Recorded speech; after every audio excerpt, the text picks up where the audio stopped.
əslində bir nümunə kimi də indi cavanlar bu boşanma halları çoxalmağının əsas səbəblərindən biri də odur ki, yəni çoxlu Aqil müəllim kimi ekspertlər çoxdur. Bəzi hisslərlə qərar verirlər. Yəni bu məntiqlə düşülməlidir, emosional bağlılıq olmalıdır.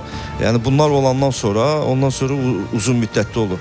Müəyyən bir hisslər var da, yəni o hisslərlə əgər ailə qurulursa, bu da ötəri bir şeylərdir. Ondan sonra insanlar başlayır bir-birini tanımağa və bunların qüsurları görsənir və bununla da ailə dağılır.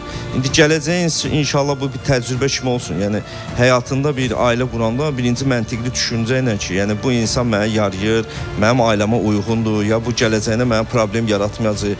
Yəni dinimizdə də var ki, yəni sən əgər ailə qurursansa, sənin qarşı tərəfin, sənin yaxınlarına əgər əziyyət verirsə, bunun özü də haramdır, bu da düzgündür.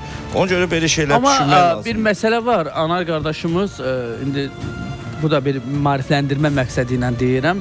Özü də baxmayaraq indi Sağlam Addım Reabilitasiya Mərkəzinin rəhbəridir bir neçə mərkəz, amma özü ən çətin vəziyyətdən çıxıb. Hətta mənə danışıb, o hansı hallarda olub. Neçə ildir evlisən Anar bəy? Mənim evliliyim bir 19 il var. Ay maşallah. 20 il yaxın. 20 il. Bəli. Amma o ağır dönəmdə də evliliyi qoruyub saxlaya bildi də. Mənim elə bir şey, yəni ailə qurduğum vaxt, yəni məntiqli düşüncə ilə quruldu da. Mən də orada məsəl üçün indi həyatda da olur, eniş, yoxuşlar olur. Mən o ailəni də quranda məntiqli düşündüm. Yəni öz ailəmə, yəni yaxınlarıma, yəni insanıq da, yəni biz xəstələnə də bilərik, başımıza bir problem də gələ bilər. Həmin müddətdə səni əgər yaxın adamın atmırsa, yəni sən onu görüb, çox vaxt seçim kişidədir qardaş.